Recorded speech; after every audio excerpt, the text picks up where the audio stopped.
பேசும் முன்பாக நம்ம 2 வேத பகுதியை வாசிக்க கேட்டோம். 2 வேத பகுதியை வாசித்தவங்களுக்கு இப்பவுமே தெரியும் செய்தி என்னவா இருக்கும். அதாவது ஒரு தலைப்பு சொல்லுங்களா, வாசிக்க கேட்டீங்க. நீங்க தலைப்பு போட்டீங்களான்னு கேட்டிருப்பீங்க, நான் போட்டிருக்கேன்.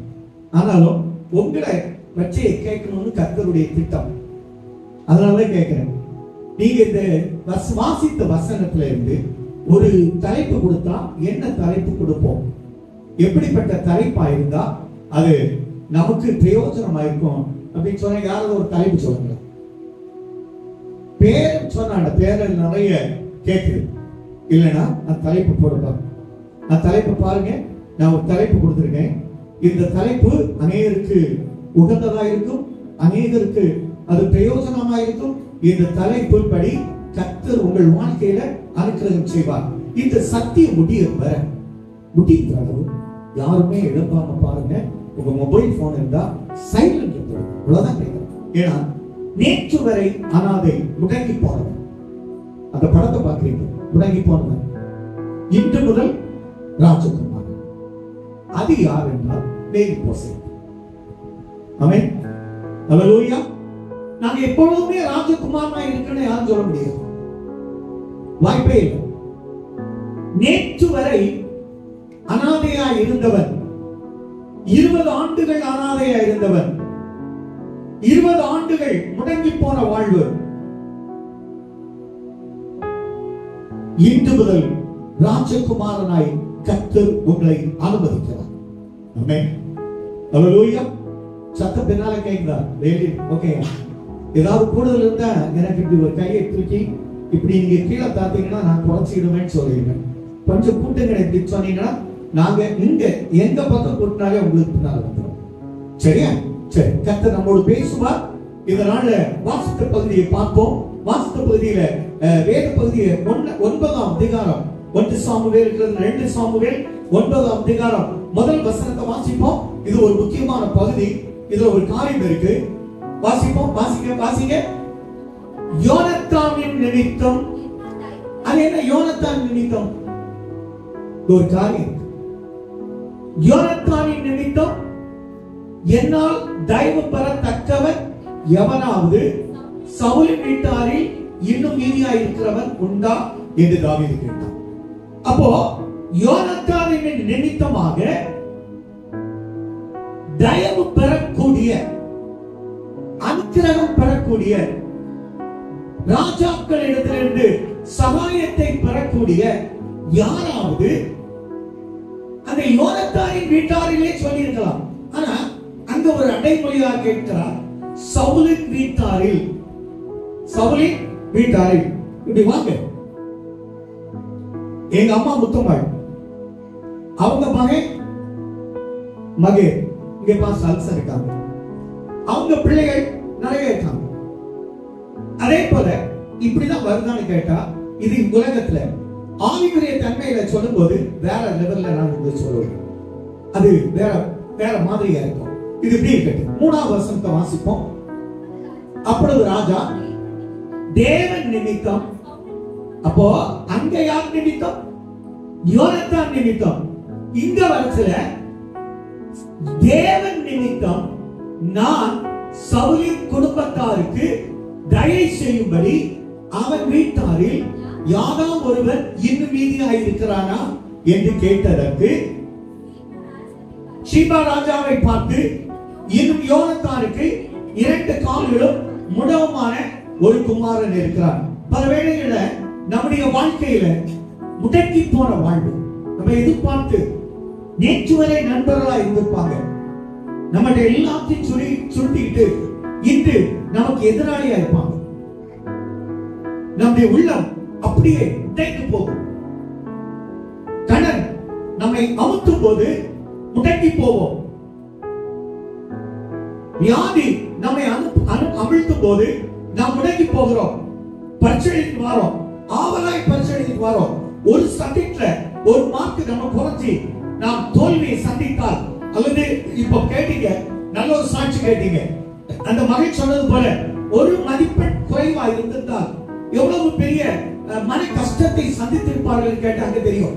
இதை விட வெளிநாட்டுல எல்லாம் இருக்கிறவங்க நல்லா ஹாப்பியா இருப்பாங்க நீங்க நினைத்தீங்கன்னா, அவங்க ரத்தத்தின் வேர்வையை சிந்தி பிள்ளைகளையும் புருஷனையும் குடும்பத்தை விட்டு தாயை விட்டு தகப்பனை விட்டு அங்க ஒன்றும் அவங்களுக்கு ஒரே மகிழ்ச்சி தெரியுமா?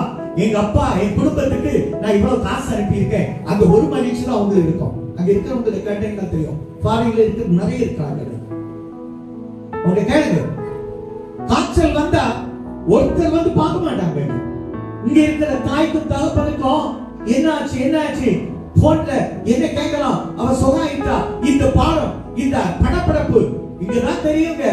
அதே போல பிள்ளைக்கு ஒரு சுகை வேணும்னா அந்த தாய் அங்க நிம்மதியா இருக்காது. நான் சொல்றேன், இந்த சூழல் எல்லாம் கர்த்தரால் மாற்ற முடியுமா என்றால், முடங்கி போன வாழ்வை கர்த்தர் உயிர்ப்பிக்க இந்த நாள்ல உங்களோடு பேசிக் கொண்டு இருக்கிறார்.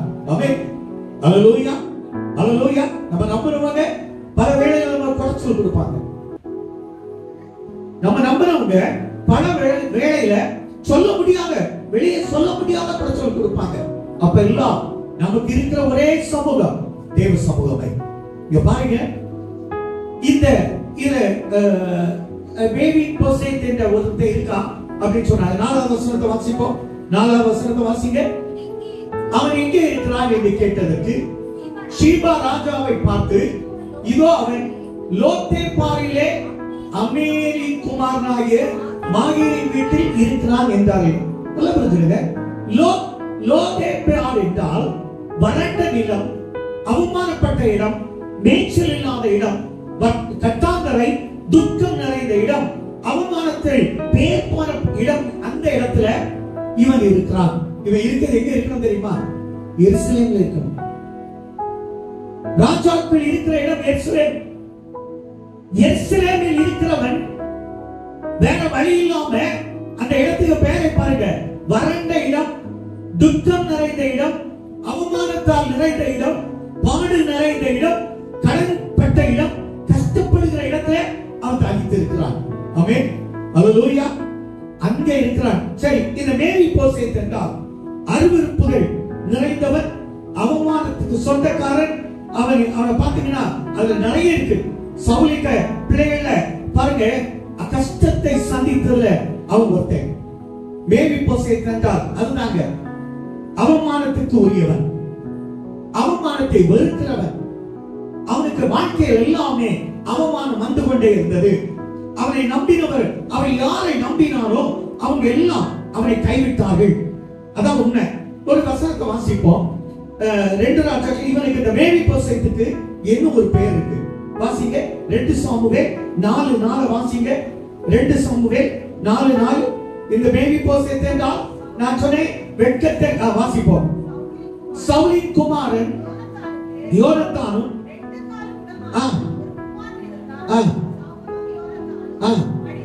மடிந்த செய்தி இஸ்ரவேலுக்கு வருகிற போது நல்ல பிரச்சனை. எப்போ?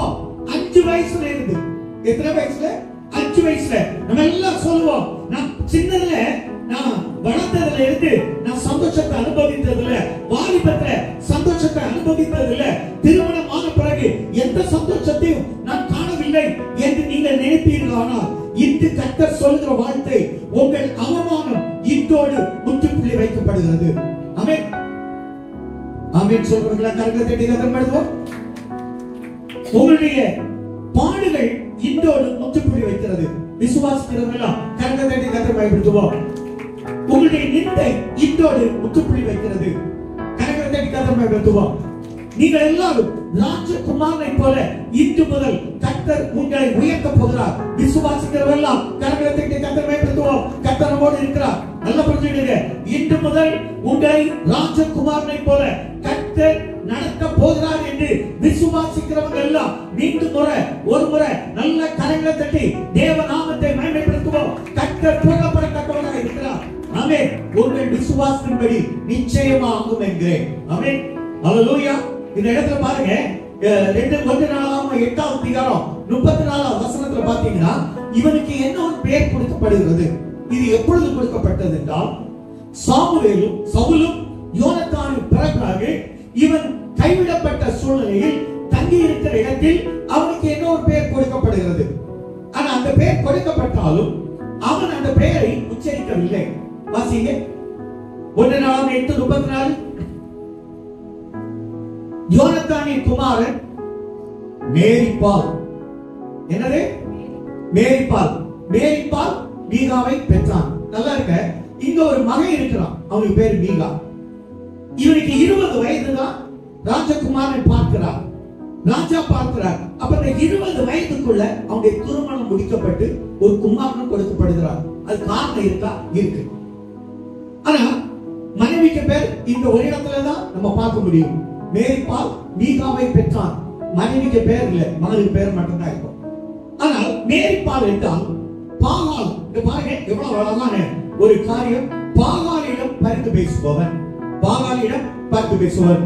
இது அந்த காலத்தில் ராஜ்யபாரத்தில் இருந்தவர்களுக்கு கொடுக்கப்படுகிற பெயர்.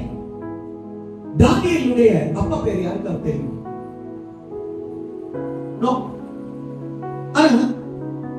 யூத மரபுப்படி ஒரு நபருடைய பெயரை சொல்ல வேண்டுமானால் எங்களுக்கு பாத்தீங்கன்னா எங்க அப்பாவுக்கு பேர் தான் சர்டிபிகேட்ல இருக்கு, எங்க அப்பாவுக்கு பேர் தான் இருக்கும்.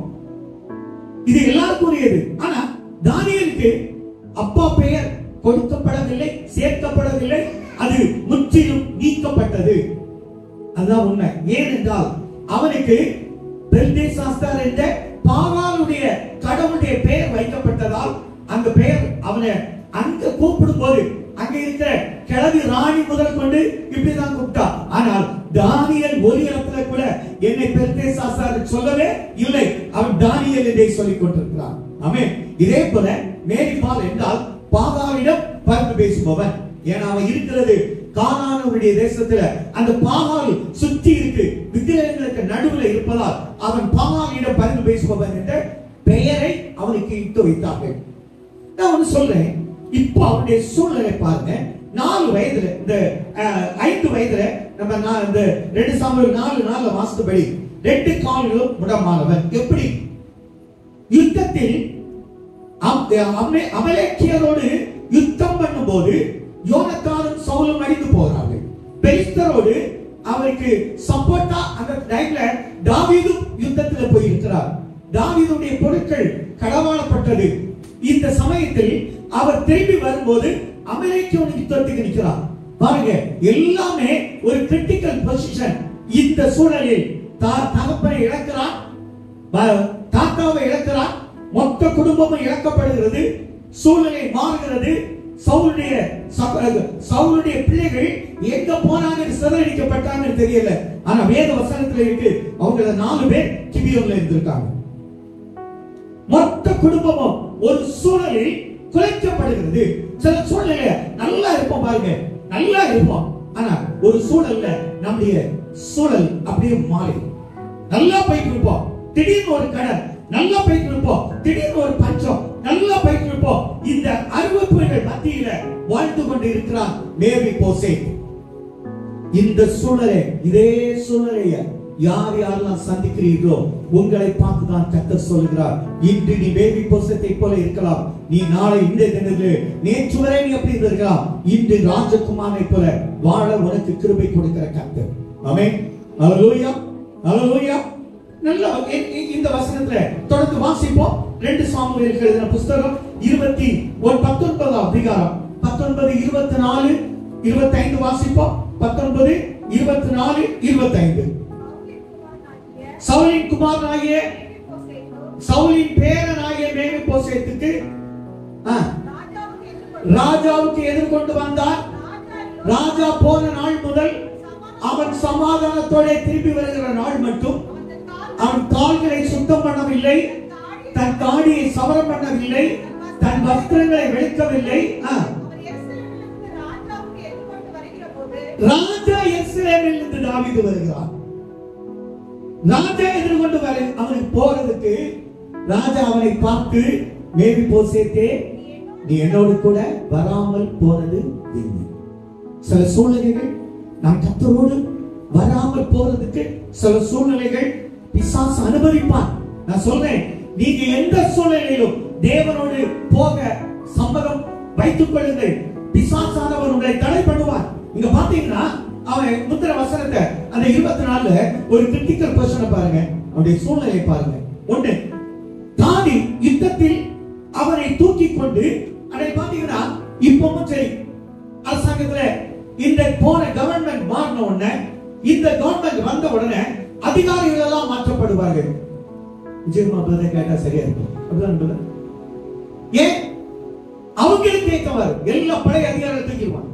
இதே போல அன்றைய காலத்துல காற்றில் வாழுகிற சிங்கமா இருந்தாலும் அந்த சிங்கம் இன்னொரு கூட்டத்துக்கு தலைவராகும் போது அதுக்கு முந்தைய காற்று, அதுக்கு முன்னால் இருந்த அந்த சிங்கத்தினுடைய ஜீவனா இருக்கிற எல்லா குட்டிகளையும் கொண்டு வரும்.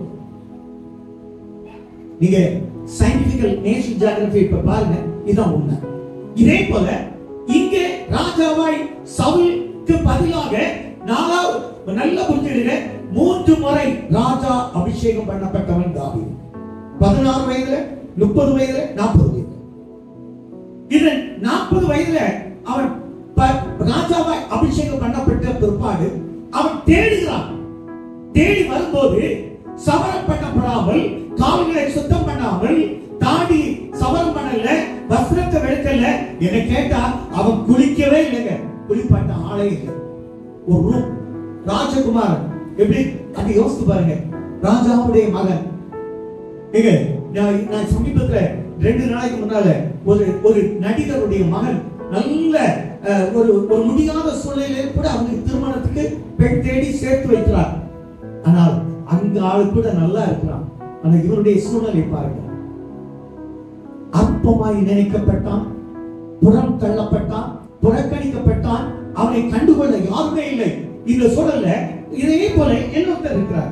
இதே போல வாசிங்க ஆதியாகமம் 41, ஆதியாகமம் 41ஆம் அதிகாரத்துல 14ஆவது வசனம் நினைக்கிறேன்.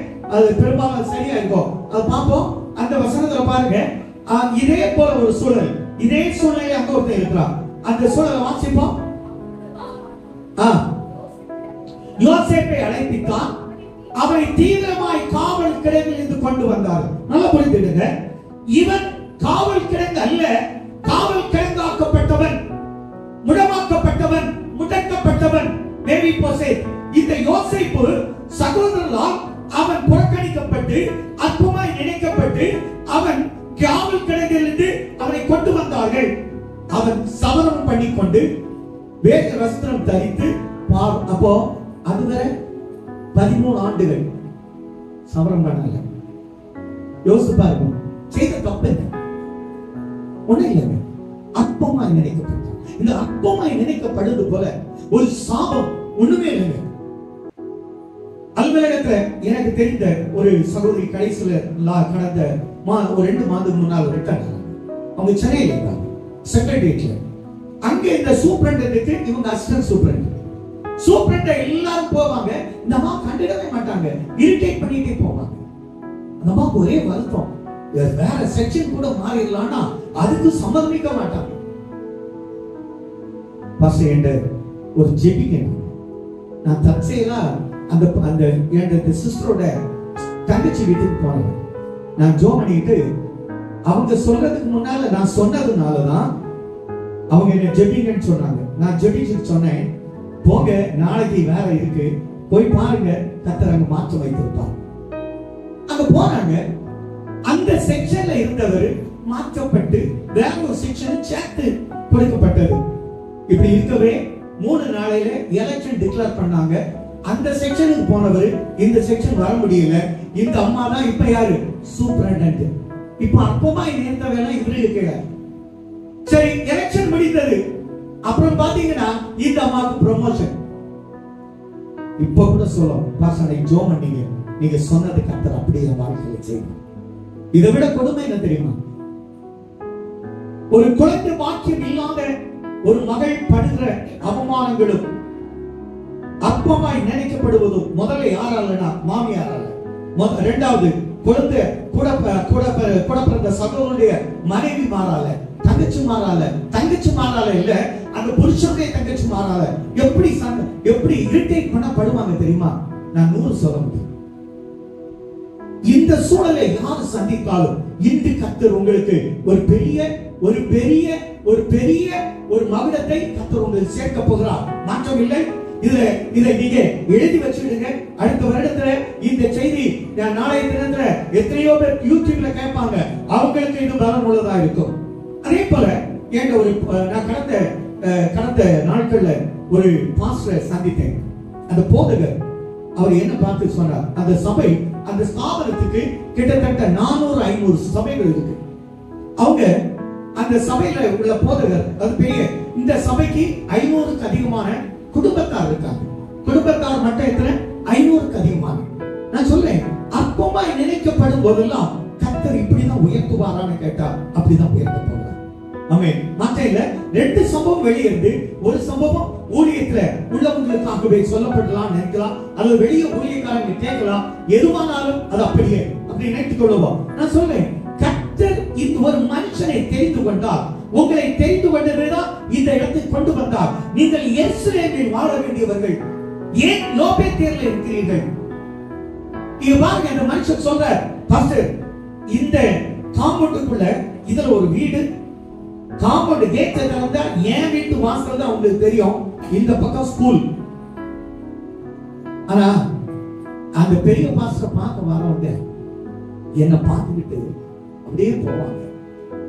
அந்த பாஸ்டர் தான் எனக்கு சொல்லி தான் தெரியும் இன்னைக்கு ஓலை வாசிக்கிறாங்க, இன்னைக்கு பிறந்த நாள். அதுல ஒரு சிலர் உண்டு, ஒரு 75% பேர் அந்த பாஸ்டரே சொல்லுவாங்க, என்கிட்ட சொல்லுவாங்க. அதுல ஒரு 25 பேர் அதுலயும் சரி அந்த கமிட்டியில இருக்கிறவங்க என்ன பார்க்கவே மாட்டாங்க. சங்கடமா இருக்கு பாஸ்டர், கண்ணீர் விட்டு அழுதுருக்கிறேன். திருவிருந்துக்கு இப்படியே வைத்திருப்பாங்க. 50 பேர் குழந்தால நிற்பாங்க. அதுல குறிக்கப்பட்ட ஒரு சிலர் அந்த பாஸ்டர்கிட்ட போக கூடாதுன்னு பக்குவமா முன்னால தள்ளி தள்ளி விட்டு அப்படியே அங்க போய் இருப்பாங்களா. அவர் சொல்றாரு, தேவ சமூகத்துல நடக்கிற ஒரு பரிதாப நிலை பாஸ்டர். அவங்க காலை அவங்களே சூரிய வைக்கிறதா தான். நம்ம என்ன சொல்றதுக்கு அழுது இருக்கிறேன். அன்னைக்கு முழுவதும் தேவ சமூகத்துல அழுவேன். நான் சொல்றேன், இப்படிப்பட்ட சூழலை எந்த பெந்தேகோஸ்தேலயும் இருக்குது வாய்ப்பு இருக்காது. ஆனா அப்படி ஒரு சூழல், நான் சொல்றேன், சகோதரனாக பாவீங்க, ஒருவரையும் நேசிங்க. இந்த சத்தியம் உங்களுக்குரியதுங்க. இந்த பேபி போசே ஒரு காலகட்டத்தில் ராஜகுமாரனாய் ரத்தன கம்பளம் விரிக்கப்பட்டவனாய் ஒவ்வொரு நாளும் அவனுக்கு ஒரு 3 உதவியாளர் வைத்திருப்பாங்க. ஆனா காலகட்டம் அவனை வேற விதமா தள்ளிது. பாருங்க, அவன் தள்ளப்பட்டான், சவரம் பண்ணல, ராஜாவுக்கு முன்னால கொண்டு வரான். இப்பதான் அழுக்கு வஸ்திரம், ராஜஸ்திரீ ஒன்றும் இல்ல, அவனை யாருமே கவனிக்கல. அவனுடைய சூழ்நிலை மிக பரிதாபம். இந்த சூழ்நிலையை பார்த்தவங்க தான் ஒரு பொண்ணை கட்டி வச்சாங்க. அவராவது அப்படி இருக்கட்டும், இதோட நிக்கல. பாருங்க, இதுல என்ன ஒரு வசனத்தை வாசிப்போம். 2 சாமுவேல் 5ஆம் அதிகாரம் 8ஆம் வசனத்தை வாசிங்க. 2 சாமுவேல் 5:8. 2 சாமுவேல் 5:8.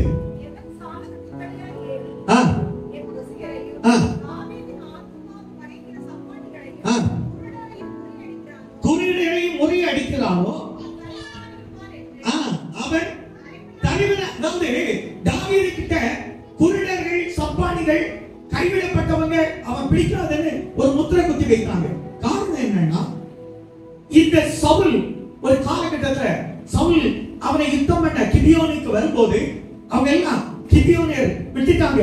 அடுத்த தேசத்தார் சொன்னாங்க, நீ உள்ளே வர முடியாது, உன்னை குருடரும் சப்பானிகள் தடுப்பாங்க. அப்படி வெறுக்கப்பட்டவன் இன்று வெறுக்கப்பட்டவனாக அல்ல, வெறுக்கப்பட்டவனையும் தன் குமாரனாய் ஏற்றுக் கொள்கிறார். காரணம் என்ன தெரியுமா? அவனுக்குள்ள இருந்த பரிசுத்த ஆவி. ஆமென், அல்லேலூயா. இதுவரை நீங்க யாரையும் வெறுத்திருக்கலாங்க, இனி வெறுக்க மாட்டீங்க. ஏன்னா கர்த்தர் உங்களை வெறுக்க விட மாட்டார். அவர் மேவி போசத்தை போல உங்களை உயர்த்த அவர் சித்தமாய் இருக்கிறார். இந்த தாவீதும் யோனத்தான் எப்படி இருந்தாங்க தெரியுமா? பல முறை இத சொல்லி இருக்காங்க. ஸ்திரீகளின் சிநேகத்தை விட அதிகமாய் சிநேகித்த தாவீது. அவங்க 2 பேரும் ஒரு உடன்படிக்கை பண்றாங்க. என்ன உடன்படிக்கை என்றால், நீ நிச்சயமா ராஜாவாவாய், நீ ராஜாவாய் இருக்கும்போது என் சந்ததிகளுக்கு நீ பார்த்துக் கொள் என்று. அந்த உடன்படிக்கை அவன் நினைத்து பார்க்கிறார். அந்த ஒரு வசனத்தை மட்டும் வாசிப்போம். 1 சாமுவேல் 18:15 வாசிங்க. 1 சாமுவேல் 18:14-15 வாசிங்க. யோனத்தான் மூலமாக மீட்பு கிடைத்தது என்று சொல்வதற்கு காரணம் அதுதான். வாசிங்க. தாவீது தன் செய்கையெல்லாம் புத்திமானாய் நடந்தார். கர்த்தர் அவரோடு இருந்தார். அவன் மகா புத்திமானாய் நடக்கிறதை சவுல் கண்டு அவனுக்கு பயந்திருந்தான். இந்த யோனத்தான் தாவீதும் இந்த அதிகாரத்துல பிறகு வாசித்து பாருங்க, ஒப்பந்தம். அந்த ஒப்பந்தத்தை நினைத்து பார்க்கிறான். முடமாக்கப்பட்டவன், கைவிடப்பட்டவன், சூழ்நிலை கைதி, புறக்கணிக்கப்பட்டவன், எல்லாம் புறத்தள்ளப்பட்டவன், அவனை கர்த்தர் தேடி வந்தார். அவன் எங்க வாசிக்கிற தெரியுமா? இங்க பாருங்க, லேவியராகமம் 21 அதிகாரம், லேவியராகமம் 21:14 வாசிங்க. தேவனுடைய வீட்டுல கூட இப்படிப்பட்டது பலி செலுத்த ஆளாது சொல்லி இருக்கோம். பலி செலுத்த முடியாததை கூட கர்த்தர் அவர் தாவீது அப்படி இயேசுவுக்கு ஒப்பிட்டு சொல்லி பாருங்க. இயேசுவாகிய தாவீது இப்பொழுது வந்து அவனை மன்னித்து தன் பந்தியில் சேர்த்துக் கொள்கிறான். நம்ம எல்லாம் பல சொல்லுவோம், தகுதி உண்டுன்னா பந்திக்கு வாங்க. நான் சொல்றேன், தகுதி இல்லாத பேபி போசே கர்த்தர் அவருடைய பந்தியில கொண்டு வந்தாரானால் உங்களை நீ தகுதி இருக்கோ இல்லையோ கர்த்தரால கேட்பார். நீ தகுதி இல்லைன்னு உன்னை முத்திரை கொடுத்ததுக்கு யார் கடமைப்பட்டிருக்கா? நீ குற்றவாளி சொல்ல யாரால் முடியும்? கர்த்தர் ஒருவர் தான். நீ தகுதியா தகுதி இல்லையான்னு கர்த்தர் ஒருவர் தான் சொல்லணும். நாங்க சொல்ல முடியாதுங்க. பந்தி கர்த்தருடையது. இந்த பந்தியினால் கிடைப்ப ஆசீர்வாதம் உங்களை வந்து சேரணும். அதான் உண்மை. இப்போ வாசிங்க, என்ன ஒரு வசனத்தை வாசிங்க. இந்த வசனம் ரொம்ப பிரயோஜனமா இருக்கும் என்று ஆண்டவருடைய நாமத்தில் நம்புகிறேன். வாசிங்க 2 சாமுவேல் 9 அதிகாரம், 2 சாமுவேல் 9 அதிகாரம் 7 வசனத்தை வாசிங்க. 7 வசனத்தை வாசிங்க. தாவீது அவனை பார்த்து, உன் தகப்பனாகிய யோனத்தான் நிமித்தம் நான் நிச்சயமாய் உனக்கு தயவு பண்ணுவேன். நிச்சயமாய் நான் சொல்றேன், முடக்கி போன வாழ்வை நீங்கள் சந்தித்துக் கொண்டிருப்பீர்களானால், இதுவரையிலும் சிலர் நினைச்சுங்க நல்லா இருப்பாங்க, திடீர்னு வீட்டை கொடுக்கணும் என்னன்னு கேட்டா கடன் ஆகணும். நான் சொல்றேன், சில சூழ்நிலை பாருங்க, கடன் வாங்கி கொடுக்க முடியாது, காரை கொடுப்பாங்க, வீடு அடமானம் கொடுப்பாங்க, பேங்க்ல எல்லாம் போயிடும். உங்க எல்லாருக்கும் சொல்றேன், சங்கீதம் 89:19 இன்று நீங்கள் உங்க கையில எடுத்துடுங்க. இந்த சங்கீதம், இந்த வார்த்தையின்படி உங்க வீடு நீ கொடுப்பதற்கு அல்ல, அதற்கு பதிலா கர்த்தர் யாரையோ கொண்டு வருவார். இப்படி நீ ஒருவேளை கர்த்தர் நீ கொடுத்தால் அதை விட பெரிய வீடை 2 கொடுப்பார். 1 கொடுத்தா 2 கொடுப்பார்.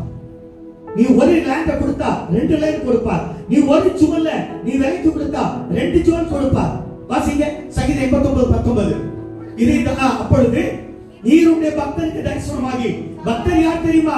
கர்த்தருடைய பந்தியில பிரவேசிக்கிற அன்பு பிள்ளையே, நீ கர்த்தருடைய பக்தனாய் இருக்கிறாய். உன்னை பார்த்து தான் சொல்றார், சகாயத்தை செய்யத்தக்க சக்தியை ஒரு சௌரியவால் வைத்து ஜனத்தில இந்த பந்தியில தெரிந்து கொள்ளப்பட்ட உன்னை உயர்த்துவார். உனக்கு சகாயம் செய்ய ஒருத்தரை கொண்டு வருவார். ஆமென். அப்படி கொண்டு வரலன்னா நல்லா புரிஞ்சுடுங்க, ஒரு மனுஷனுடைய வாழ்க்கையில 4 கேட்டகரி வச்சுக்கணும். இதுல பாருங்க, ஒரு வசனத்துல சொல்லியிருக்கோம், அவன் கிபியோனியரை பார்க்க போகும்போது அந்த கிபியோனியர் என்னத்தினால அவனை ஏற்றுக்கொண்டாங்கன்னு சொல்லியிருக்கோம். அந்த ஒரு வசனத்தை வாசிப்போம். ஏன்னா அந்த வசனத்துல சொன்னது போல வாசிங்க. 2 சாமுவேல் 19 அதிகாரம், 2 சாமுவேல் 16 அதிகாரம் வாசிங்க.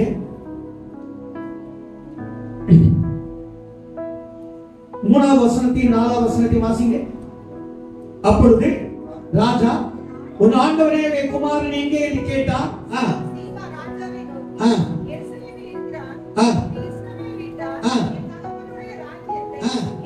இங்க பாருங்க, இதான் சொன்னேன், அவன் முடமானது கூட தப்பு இல்லைங்க. பொய் ஒரு மனிதனுடைய வாழ்க்கையில ஒரு மனிதனுக்கு கர்த்தர் பஞ்சத்தை வருவிக்க வேண்டுமானால் 3 ஆண்டுகள். தாவீது தப்பு செய்தான். பஞ்சமா, 3 வருட பஞ்சமா, 3 நாள் கொள்ளையா, 3 யுத்தங்களா, ஞாபகம்? இப்படி ஒரு வசனம் இருக்கு. இதே போல சவுல் கிபியோனியருக்கு மேல யுத்தம் எடுத்ததால், கிபியோனியரை கொலை செய்ததால் தாவீதுடைய வாழ்க்கையில 3 ஆண்டுகள் பஞ்சத்தை கருவிக்கிறார். அப்ப தாவீது கேட்கிறான், இது மனிதனுடைய வாழ்க்கை. தேசத்தை பஞ்சத்தால் தேவன் வருத்த வேண்டுமானால் 7 ஆண்டுகள். பார்வோனுடைய நாட்களில் நல்ல யோசேப்பை நினைத்த போறோம் 7 வருடத்தை அவன் பிக்சரா சொல்லுவான். இதே போல 7 ஆண்டுகள் இந்த தேசத்துல பஞ்சத்தை கொடுப்பார். மனுஷனுக்கு அவன் அனுமதித்தா 3 ஆண்டு. நல்லா புரிஞ்சுங்க, உங்களை கட்ட தண்டிட்டா 3 வருஷம் தான் கஷ்டப்படுவீங்க. அதுக்கு மேல இருக்க தேசத்துல. சரி, இப்போ 13 ஆண்டுகள். ஏன் யோசேப்பு, ஏன் தாவீது இப்படி போனீங்கன்னா 13 ஆண்டுகள் நீ கஷ்டப்படுவாயானால், அவமானப்படுவாயானால், அற்பமாய் நினைக்கப்படுவாயானால் உனக்கு கொடுக்கப்படுவது ராஜாவுக்கு அடுத்த ஸ்தானம். ஆமென். ஹல்லேலூயா, ஹல்லேலூயா. இதுதாங்க உண்மை. இத புரிஞ்சுக்கிடுங்க. 20 வருடம், 20 வருடம். இந்த பாத்தீங்கன்னா 20 வருடம். இந்த 20 வருடம் கஷ்டப்பட்டது எதுக்குன்னா டபுளா இழந்து போனதெல்லாம் அவன் எடுத்துக்கொள்வதற்காக. எல்லாரும் எழுந்து நின்று இந்த ஒரு வசனத்தை வாசிப்போம். ஏன்னா இது நமக்கு ரொம்ப பிரயோஜனமா இருக்கும். இந்த வசனம் உங்களுக்கு பிரயோஜனமா இல்லை. அது எழுந்து நின்று இந்த 2 சாமுவேல் 16ஆம் அதிகாரம் 4ஆம் வசனத்தை வாசிப்போம். எல்லாரும் பைபிள் எடுத்துடுங்க. இப்ப பைபிள் எடுத்து வாசிங்க. நீங்க இந்த சூழ்நிலையில இழந்து போனீர்களானால் உங்களை தேடி வரும். இதுங்க இருக்க அநேகருக்கு பயன்படும் நம்புகிறேன். இந்த சூழலில் இழந்து போனால் உங்களை தேடி வரும். வாசிப்போம். அப்பொழுது ராஜா ஷீபாவை நோக்கி, யோசபாத்துக்கு உண்டானதெல்லாம் உன்னுடையதாயிற்று என்றார். அதற்கு ஷீபா, ராஜாவாய் என் ஆண்டவனே, உன்னுடைய கண்களில் எனக்கு தயவு கிடைத்ததே அன்று நான் பணிந்து கொண்டு கேட்டுக்கொள்கிறேன் என்றார். அப்போ அதுக்கு முந்தின வசனத்தை வாசிப்போமா? அப்பொழுது ராஜா, உங்களுடைய ஆண்டவனுடைய குமாரன் எங்கே என்று கேட்டார். ஷீபா ராஜாவை நோக்கி, எருசலேமில் இருக்கிறார். இந்த இஸ்ரவேல் விட்டார் என் தாப்புடைய ராஜ்யத்தை. இது சொன்னது யாரு? ஷீபா. உட்கார். இப்ப சொல்லுங்க. இந்த ஷீபா கையில அவனுடைய மொத்த சொத்தும் இருக்கு. இவன் ஒண்ணுமே கொடுக்கலங்க. இப்ப போய் ஒரு பொய் சொன்னான். நேவி போசே இவன் எங்க இருக்கிறான்? லோபேக்கர்ல இருக்கிறான், எருசலேம்ல இருக்கிறான். அவன் இப்போ ராஜாவை தன்னை டிக்ளேர் பண்ண போறான். உங்களுக்கு விரோதமாய் வர்றான்னு உடனே சொன்னா தாவீது நம்பிட்டான். தாவீதும் நம்பிட்டான். பொய்க்கு வேல்யூ இருக்கா? பொய்க்கு வேல்யூ இருக்கா இல்லையா? இருக்குல்ல. நம்பிட்டான். எத்தனை ஆண்டு? 20 வருஷம். யோசேப்பு பொய்யினால் 20 வருஷம். நான் சொல்றேன், நானும் நிறைய பொய்யெல்லாம் சந்திச்சிருக்கேன். நான் சொல்றேன், இந்த பொய் பேசுங்க. அந்த பாஸ்டர் அன்னைக்கு அழகா சொன்னாரு, பொய் சொல்றவங்கள்ட்ட நேரை கூட்டு நிரூபிக்க முடியாததுனால நம்ம அதை விரும்ப மாட்டோம். அதனால அவங்க நல்லா வாழ்ந்துட்டு இருக்காங்க. ஷீபாட்ட போய் கேட்க முடியல. ஷீபாட்ட சொன்னவன் அப்படி தேவி போசேத்திட்ட தாவீது கேட்டிருந்தானா அது உண்மை வந்திருக்கும். ஒரு நாள் நான் சொல்றான், செத்த நாய் போல இருந்த என்னை தேடி வந்து இரு அப்படின்னு அழகாக சொல்றான். செத்த நாயை போல இருந்த என்னை நீங்க தேடி வந்தீங்கயா, அதனால இன்னைக்கு நல்லதை நான் கண்டுகொண்டேன்.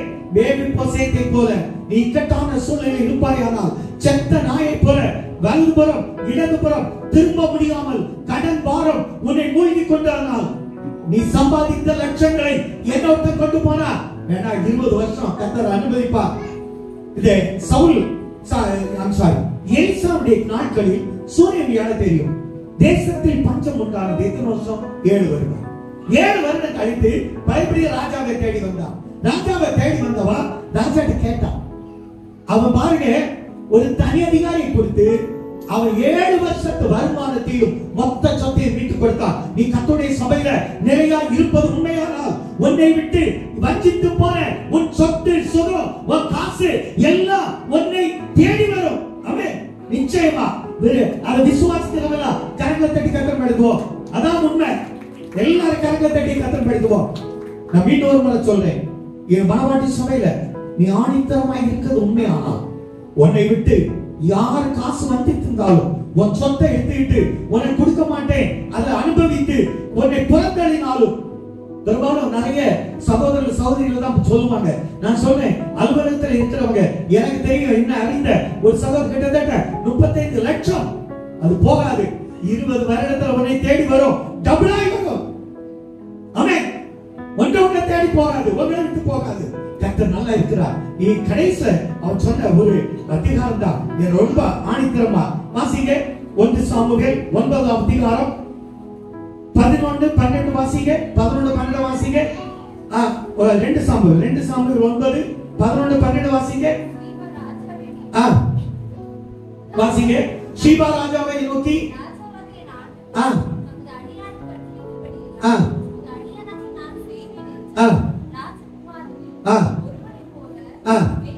மேவிபோசேத் என் பந்தியில் அசரம் பண்ணுவான்.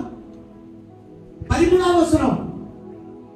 மேவிபோசேத் ராஜாவின் பந்தியில் நித்தம் அசமன் பண்ணுகிறவனா இருந்தபடியால் எருசலேமிலே குடியிருந்தான். அந்த 2 கால்களும் முடமாயிருந்தது. இப்ப பாருங்க 20 வருஷம் ரூமுக்குள்ள. இப்போ எப்படி தெரியுமா? ரத்தின கம்பளம் விரிக்கப்பட்ட ஒரு பெரிய பந்தியில அவன் வந்து உட்கார்ந்து இருக்கிறான். நல்லா புரிஞ்சுக்கிடுங்க. யோபு அடுத்த வாரம் கொடுக்கப்படுகிற தேவ சமூகத்தில் கொடுக்கப்படுகிற பந்தி என்ன தெரியுமா? ரத்தின கம்பளம் விரிக்கப்பட்டு உனக்கு கொடுக்கப்படுகிற பந்தி. இந்த பந்தியில நீ என்ன கேட்டாலும் கர்த்தர் தருவார். ஆமென். விட வேண்டியது ஒண்ணு இருக்கு. இதுவரையில நீங்க அற்பமா நினைத்திருக்கலாம். தேவ சமூகத்துல யாருமே அற்பமா நினைக்காதுங்க. யாரையுமே ஒருவருடைய நேசிக்கிறோம். நம்ம ஒரு மனத்தை பற்றி பேசுறோம். ஒரு மனதை பற்றி பேசி எனக்குள்ள முதல் ஒரு மனம் வரணும் அப்படி நினைங்க ஒவ்வொருத்தரும். அப்படி வந்தால் உங்க வீட்டுல உன்னை விட்டு கலந்து போன, உன்னை விட்டு அகன்று போன, நீ இழந்தது உன்னை தேடி வரும். ஆமென். எதையும் இழக்க மாட்டார். ஏசாயாவின் புத்தகம் 51ஆம் அதிகாரத்துல 2ஆவது வசனம் 3ஆவது வசனம் வாசிங்க.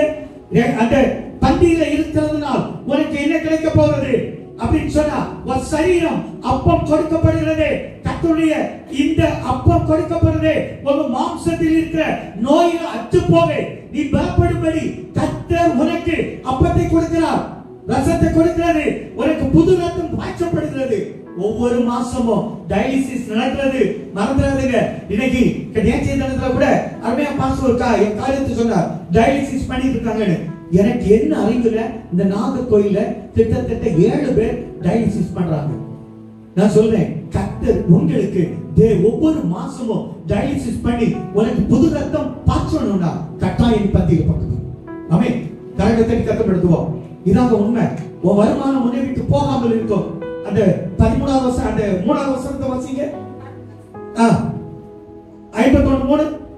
கர்த்தர் சீயோனுக்கு, சீயோனே எருசலேமுக்கு ஆறுதல் செய்கிறவர். அவர் பாழான ஸ்தலங்களை எல்லாம் கடந்த 5 ஆண்டு 2 ஆண்டு 3 ஆண்டு பிறந்ததிலிருந்து நான் கஷ்டத்தை சந்திக்கிறேன் என்று பாழான ஸ்தலத்தை போல் நீ இருப்பாயானால் உன்னை தேர்ந்தெடுக்க செய்கிற கர்த்தர். ஆமென். அடுத்தது உன் வனாந்திரம். வனாந்திரம் ஒவ்வொரு தடவை ஒவ்வொரு மாசம் அது எப்படி ஓட்ட போறோம்? எப்படி ஓட்ட போறோம்? யோசித்து பாருங்க. வேதனை உச்சகட்டம். நம்ம எல்லாரும் சொல்றோம், சகரியா பாருங்க எவ்வளவு வருஷம் காத்திருந்தா.